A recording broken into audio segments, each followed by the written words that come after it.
Salut à tous, c'est Aujura Météo et pour ma première vidéo, on va parler de l'ouragan Florence qui menace potentiellement les côtes est des États-Unis.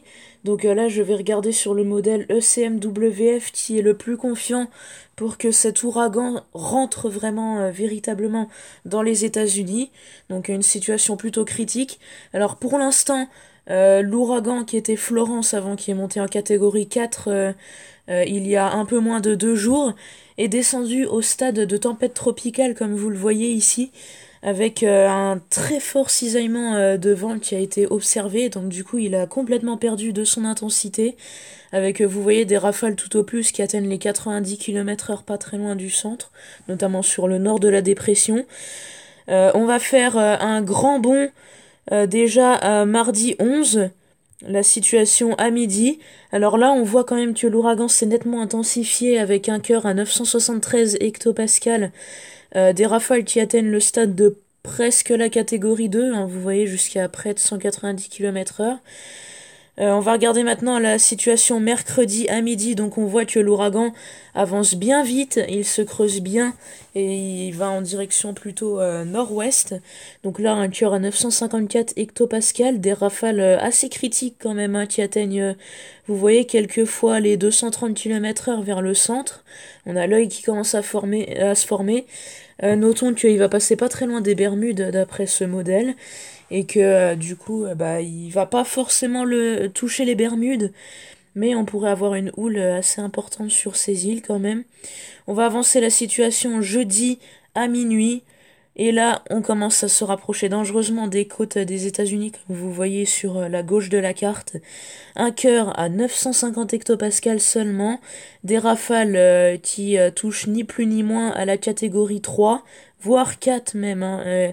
Sachez que si les modèles se trompent de peu, l'ouragan pourrait être catégorie 4 entre les côtes de l'Amérique et les Bermudes. Donc situation très critique à surveiller. Et alors là maintenant on va avancer la situation jeudi à 3 heures avec l'ouragan qui est encore nettement bien fort, hein, quand même, hein. Vous voyez les rafales qui sont bien puissantes. La situation à 9 heures, et bah, c'est que le couloir des vents s'agrandit encore. Vous voyez, donc surtout sur la partie sud-est de l'ouragan, où vraiment sur une très grande longueur, on a des rafales qui dépassent nettement les 200 km/h. Les rafales qui commencent à être fortes, notamment sur cette pointe là que je vais vous représenter. Vous voyez là, Caswell Beach. Donc là, je vais vous afficher la météo. Je sais pas si on peut voir. Voilà, là, on commence à voir à la fin des prévisions que le vent commence à bien se renforcer. Et donc, du coup, on commence à voir à cet endroit-là des rafales à 70-80 km/h. On avance un petit peu dans la journée à midi. Le cœur qui commence à toucher les côtes des États-Unis, des rafales à 110-120 km/h sur la pointe, là que je vous montre toujours, vers Caswell Beach. On a aussi Georgetown, là que vous voyez là plus par là, qui commence à être impacté avec des rafales à près de 100 km/h. On va avancer un peu plus à 18 heures.